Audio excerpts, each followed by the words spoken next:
Okay, here is the pay-per-view. I'm going to say this clearly. I've had bad insomnia problems and sleeping problems. This show somewhat made me fall asleep. I didn't care that much about the show. And I'm sure there's going to be people going to say that this show was actually pretty good. And I'm going to be honest here. This show being good means nothing. I'm saying it right now. The show means nothing. The only good thing, the matches were at least good enough in the quality that you'd say it was passable. This show meant nothing. So let's go to the Cruiserweight Championship. Drew Gruad, if I'm pronouncing the guy's name wrong, I always do. Tony Nese and Akira Tozawa. Druad or wait a minute. Going to, what do they call it? I can't pronounce the guy's name. He's in my face. I always mispronounce the guy's name. It sucks. But he won. But what does this mean? I know that 205 Live is actually getting better and people are very interested in it. But in honesty, I don't watch it. It comes on at a time that is too late for me. I get bored. I don't want to watch it. I don't want to watch 205 Live at a late night. It's better to see it before SmackDown or before Raw. And I would have to see it late night and I don't give a damn about it. End. First match of the night, which I was actually kind of surprised about. But I'm not. Well, let's put it in perspective. There was no way that Becky Lynch's match with Lacey Evans was going to be good. And honestly, it was not that good. Becky had to make that match work. Because Lacey is really not good enough yet. She's not that great of a wrestler. I know people are going to say, well, she's not that bad. She's actually pretty good. Honestly, no. When you see this match, you can see the difference in quality of a person in a Becky Lynch compared to a Lacey Evans. There is a vast difference in ability. Now, the thing that got me while this match was going on, well, actually before the match, was the announcement that, and I was surprised that you hear Becky Lynch's real-life relationship with Seth Rollins be announced. Now, usually that means one of three things. One, they're going to get married, and they don't mind announcing it. Two, and they're not saying they're going to announce, but eventually they're going to lead there. Two, they're adding this to a storyline. Three, they're adding it to a storyline, and it's about to actually show itself. I didn't know which one it was. I was actually very confused why were they going there, but I knew it could be one of those three. In the end, you got Lacey tapping out fast to disarm her. Didn't care. Moving on, the match. New Day versus... This was a good match. I will say this. But it really didn't mean a lot. Yes, you got New Day doing a pretty good job. And Xavier Woods actually looking really good. You got... Well, Kevin Owens is always going to look good. And Sammy's always going to look good. And Biggie... I'll say it like this. Since Biggie's come back, he's done a great job. But honestly, I think the person that shined the best was Xavier Woods. In the end, to heel won. I'm botching right here because, one, I'm tired. Like I said, my sleep pattern's messed up, and I've been trying to get it back into a better shape. Really didn't care that much about match. Not because it was a bad match, because it just doesn't lead anywhere. Next, Samoa Joe versus Ricochet. This... How could I say this? Was it a bad match? No. It was a good match, but I realized something was going to be very screwy because when Ricochet came into the ring and botched his opening because I couldn't catch it, he did his backflip and he landed flat on his stomach. I thought, oh, this is going to be bad. There's something going on here. And guess what? I think he was excited. That's the reason why he botched, because the match was good. It wasn't great. It was good. But in the end, you got Ricochet winning the U.S. title. But that wasn't the thing that made me happy. It was after the match was over, after Ricochet was really put over by the commentary team, which didn't do a great job throughout the night. It was all NXT stars that were former NXT waiting for him when he came back through the curtain. And it was Triple H himself who gave him a hug. I think he is the first of this crop to actually be given this gift of Triple H's approval. Now, that's a good thing. But honestly, even though it's a good thing, doesn't really give him anything. And what about Samoa Joe? Samoa Joe, what does this give him? Yes, this is good for Ricochet. But then I think about Samoa Joe in the last 8 months. Samoa Joe either he's been injured, he's been given bad storylines, and he had been given a chance to be able to show how great of a talker and a wrestler he is, but they've done nothing with him. So, does this mean that he's going to be in the back and eating catering? Because that's what a lot of them are doing. I don't know, you guys tell me below. Alright, let's get to SmackDown and the match of the night. Heavy Machinery versus Daniel Bryan and Eric. This was the match of the night, not because of the great match quality, because it wasn't bad, it was good. It was that the crowd was highly engaged in Daniel Bryan's match. This was near where he lived, it was near his stomping grounds, and the crowd loved it. The crowd cared more about Daniel Bryan and Eric Rowan.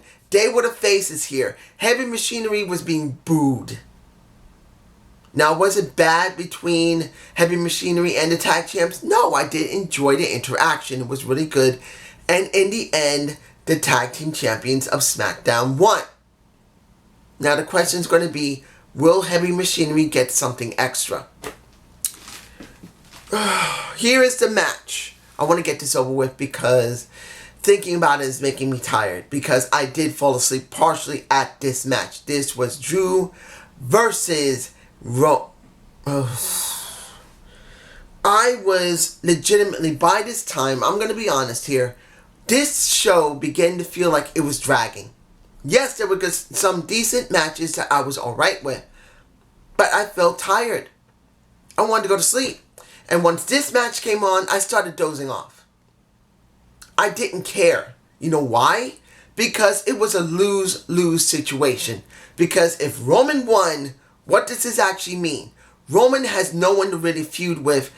And having the thought of him going up against Kofi Kingston. Or going up against, guess who? Shane McMahon, after he beats Kofi Kingston, didn't fill me with a lot of interest. Then you got Drew winning, which he should win, which he deserved to win, which actually you already know he did not win. This really didn't mean anything about Drew. The person that needs to be pushed right now is Drew McIntyre. And he is not being treated right. He's not being pushed. And it's all about Shane McMahon, which I understand that Shane McMahon is not hated by the locker room, but Vince is causing a lot of anger because of his push. So when it comes down to it, when we saw the end of the match, and I looked at Drew, he did not look happy at all. It's not like he was going out of character. But let's be honest, Drew has not gotten anywhere. Nowhere. So now there's supposed to be a 1-on-2 handicap at Raw. Sorry, the light's messing up. But let's be honest, didn't care. Did not care. This just made me want to sleep. Now, here is another match I did not care about. And honestly, it was bad. Bayley versus Alexa Bliss. Honestly, when you look at this match between her and Bayley, Alexa is not one of the greatest wrestlers. I'm not saying that she can't wrestle. I'm just saying that she's not one of the best. And honestly, seeing Nikki Cross at her side was irking me. Because Nikki as a crazy character is better than Alicia Fox when she was at her heyday. And seeing her like this was turning me off. This match was turning me off. And even though Bayley still won, I didn't care. Why am I going to care about the SmackDown Women's Championship when you don't see her go up against Naomi? You don't see her go up against Tamina. I know possibly Tamina is supposed to be on Raw, but she could go back and forth because of the wild card rule, because Alexa Bliss is doing it. You don't see Lana. You don't see the Riot Squad. You don't see anybody but an Alexa Bliss who is from Raw, who shouldn't be there. And I know Naomi is on Raw as well. But if you're going to go there, I'd rather see Naomi go up against Bayley and go back to SmackDown, because I don't care. Honestly, I don't care. And what happened to the SmackDown champions? What? No, not SmackDown champions. Raw champions. I've forgotten all about the Revival. They win and they got no match. You didn't even put them on the kickoff show. Let's move on to the best singles match of the night. And that is Drew versus Dolph. Now, what am I saying, Drew? No, you see that I'm tired. You got Kofi versus Dolph Ziggler. And it was the best match of the night. The crowd was behind them. They both did a great job. And the ending was actually very good, that when you see it and you see Kofi having to literally jump over Dolph, who tried to get out of the ring by crawling out of the cage. Well, not crawling out of the cage, crawling out of the cage door. And you've got Kofi jumping out over him by doing the same thing, getting out through the cage door. It really was a great, exciting match. It really was. I really enjoyed it. At least until I saw the last match of the night. And that was Seth Rollins versus a Baron Corbin, which I didn't care about. Now, I thought that we might have had Kurt Angle be forced to come back. I thought it might have been Bray Wyatt. I was not sure who would it be. But they used Lacey Evans. Then it made sense. It hit me. They're going to incorporate a tag team situation between Lacey Evans and Baron Corbin and Seth Rollins and Becky Lynch. This is coming. They don't have any idea what to do for the main title picture on Raw. They don't.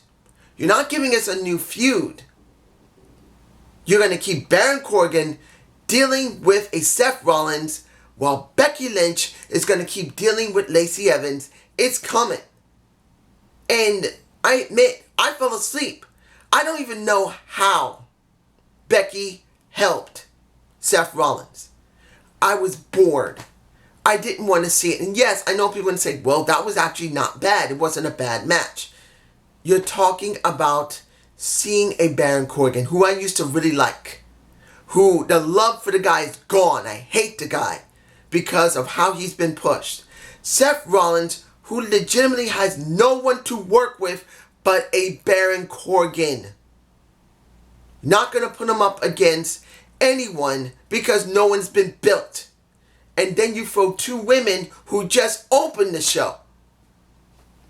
This show meant nothing. I didn't care. And seeing the last match of the night, definitely didn't care. You could have closed with Kofi Kingston, and I really wished they had closed with Kofi Kingston and with Dolph Ziggler. It would at least been a better ending than this. Honestly. But this is just my point of view. I just didn't care. Have a good day. Have a good night. I really hope you enjoy this. There's something I gotta say. I really need to say one more thing. What was the opening of playing These Boots Are Made for Walking? Really? I want to walk away from this pay-per-view. Peace!